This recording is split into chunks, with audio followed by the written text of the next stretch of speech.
Olá, estamos aqui para o nosso 17º vídeo, trabalhando hoje com a nossa 17ª habilidade de matemática. Lembrando que são 30 habilidades, nós vamos nessa primeira etapa passar um problema por vez sobre cada uma das habilidades, ok? Ainda continuando hoje com os problemas de variações de grandezas, especificamente nós vamos analisar informações envolvendo a variação de grandezas como um recurso para a construção de uma argumentação. Vamos lá? Com o avanço em ciência da computação, estamos próximos do momento em que o número de transistores no processador de um computador pessoal será da mesma ordem de grandeza que o número de neurônios em um cérebro humano, que é da ordem de 100 bilhões. Uma das grandezas determinantes para o desempenho de um processador é a densidade de transistores, que é o número de transistores por centímetro quadrado. Em 1986, uma empresa fabricava um processador contendo 100 mil transistores distribuídos em 0,25 centímetros quadrados de área. Desde então, o número de transistores por centímetro quadrado que se pode colocar em um processador dobra a cada 2 anos, lei de Moore. Considere 0,30 como a aproximação para o log de 2 na base 10. Em que ano a empresa atingiu ou atingirá a densidade dos 100 bilhões de transistores, que seria a quantidade de neurônios no cérebro humano? Bem, vamos lá. Primeiro, a consideração é feita sobre a densidade, e a densidade no problema está afirmando que é uma unidade medida por centímetros quadrados. E a informação que a gente tem sobre o ano de 1986, que é o início da nossa conversa aqui do problema, é que existiam 100 mil transistores distribuídos numa área de 0,25 centímetros quadrados de área. Ou seja, não era por 1 centímetro quadrado, mas sim em 0,25 dessa área. Significa que é em 1/4 dessa área. O que a gente pode pensar, então, que essa quantidade de transistores, primeiro, se a gente quiser trabalhar com potências de 10, com notação científica, facilita, porque o problema está envolvendo números muito grandes, 100 bilhões, números elevados. Então, a gente pode, primeiro, transformar essa informação dos 100 mil transistores para a potência de 10, como o número aqui tem 5 zeros, ele é o número 1 multiplicado por 100 mil, que dá os 100 mil. E esse número 100 mil, ele pode ser representado como uma potência de 10 elevado à quinta, que é o 10 multiplicado por ele mesmo 5 vezes, que vai dar um número com 5 zeros aí acrescidos. Bem, isso é o que acontece numa área de 0,25 centímetros quadrados. Só que, isso aqui por 0,25 centímetros quadrados. Como a densidade é dada por centímetro, em cada 1 centímetro quadrado, a gente deve multiplicar essa área por 4, para que ela vire 1 centímetro quadrado, e se a área vai multiplicar por 4, este valor de transistores também vai ser multiplicado por 4. Então, em 1 centímetro quadrado, nós teríamos 4 vezes esse valor de 10 à quinta, ficaria 4 vezes o 10 elevado à quinta por centímetro quadrado. E aí sim a gente tem a densidade de fato na unidade proposta pelo problema, a densidade de transistores nesse processador. Bem, o que ele ainda nos dá de informação? Diz que a cada 2 anos, essa quantidade de transistores tem dobrado. Ela dobra num período de intervalo de tempo de 2 anos. Então, se imaginarmos que em 1986 tínhamos uma densidade de 4 vezes 10 à quinta transistores por centímetro quadrado, depois de 2 anos, ou seja, em 1988, nós teríamos o dobro dessa quantidade, ou seja, 2 vezes o 4 vezes 10 à quinta, ou ainda 8 vezes 10 à quinta. Depois de passados mais 2 anos, em 1990,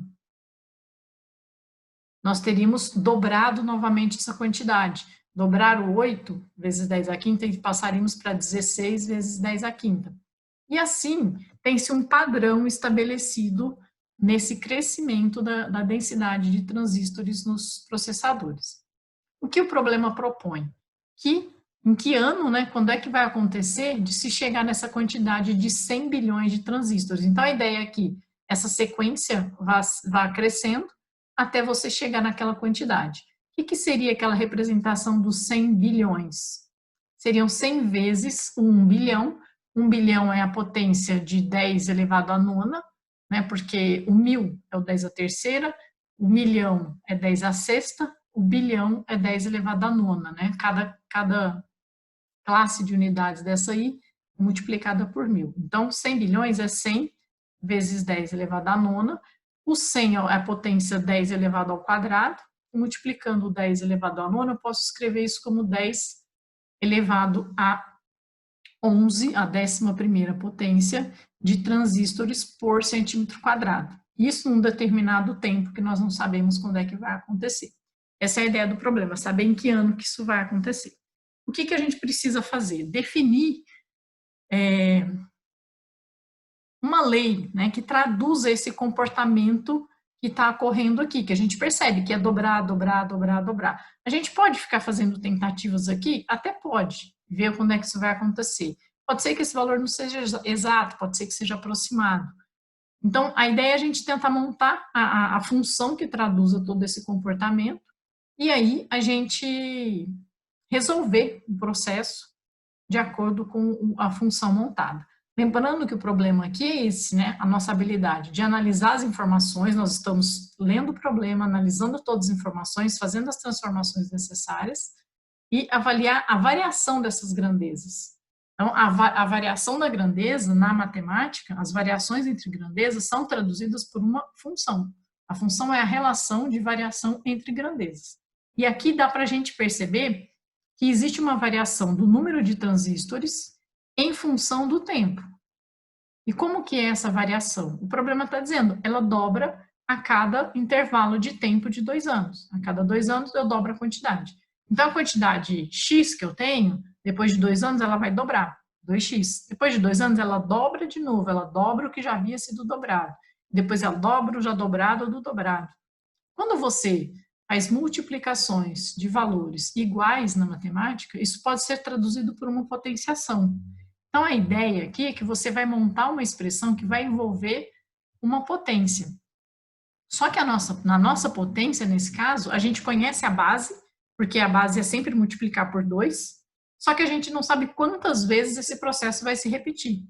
Então, a nossa incógnita vai estar exatamente no expoente dessa função, que é o que vai nos caracterizar como uma função exponencial. Tá?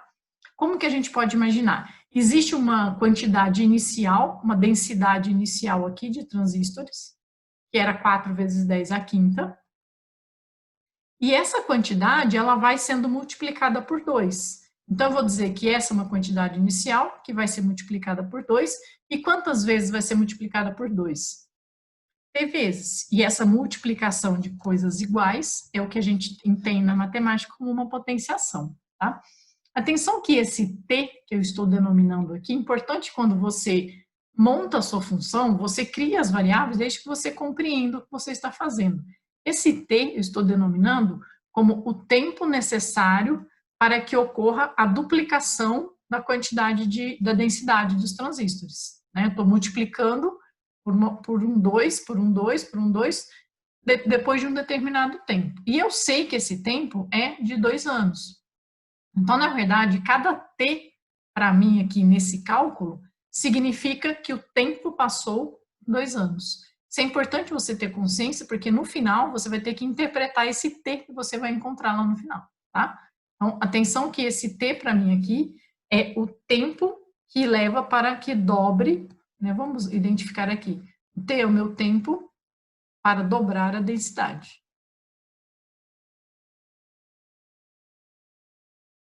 Que a gente já sabe pelo texto que é um tempo de 2 anos. Cada T, para mim, na verdade, significa que se passaram 2 anos. Bem, como é que a gente vai calcular isso aqui? O N é o número de transistores que eu quero obter, que é essa quantidade aqui, 10 elevado a 11ª potência. Isso é igual a 4 vezes 10 elevado à quinta, vezes 2 elevado a t. O que pode ser feito? Como nós temos multiplicações aqui no segundo membro, essa potência 10 elevado à quinta, se ela operar com o que já existe no primeiro membro, ela passar dividindo aqui, vai passar a ser uma divisão de potências de mesma base, e a gente pode resolver simplesmente subtraindo os expoentes. 10 elevado a 11 dividido por 10 elevado a quinta vai sobrar 10 elevado a sexta. E isso é igual a 4 vezes 2 elevado a t. Ainda poderíamos passar esse 4 dividindo, mas ele não vai resolver muita coisa, porque ele não vai fazer uma simplificação direta em termos de potência. Bem, o que nós temos então aqui para resolver? Atenção que inicialmente nós tínhamos uma função exponencial desenhada. Agora, à medida que você determina uma das incógnitas dessa função, você passa a ter uma equação que é do tipo exponencial. Por que exponencial? Porque está no expoente a incógnita que eu estou procurando. E qual é o princípio que a gente tem para resolver uma equação exponencial? É tentar trabalhar com as bases das duas potências que você tem nos dois lados da igualdade, de forma que elas fiquem iguais. Se as bases forem iguais, basta que você trabalhe com os expoentes de forma igualada. Mas quando não é possível de você trabalhar com as bases igualadas, você usa um outro recurso, que é trabalhar com a operação inversa da exponencial. Aplicando-se a operação inversa da exponencial nos ambos lados da igualdade, você consegue descobrir quem é esse expoente. E quem é a operação inversa da exponencial é o logaritmo. E o problema até nos dá essa dica, porque ele fala sobre valores de logaritmo aqui, ele te dá uma informação do logaritmo de 2, o log de 2 na base 10. Então, para a gente resolver essa exponencial, já que as bases não são iguais, a gente aplica a operação inversa em ambos os lados da igualdade, que é aplicar o log tanto no primeiro membro quanto o log no segundo membro. Bem, o que aparece? No primeiro membro, nós temos log de 10 elevado a sexta na base 10.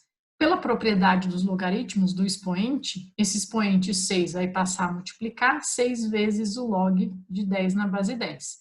E log de 10 na base 10 a gente sabe que é 1, porque o logaritmo é o expoente, né, que a gente aplica a base para que dê esse resultado.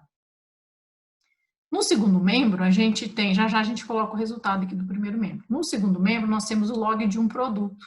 E também temos uma propriedade, lembrando que o log de produto é a soma dos logs. Então, isso é somar o log de 4 com o log de 2 elevado a t.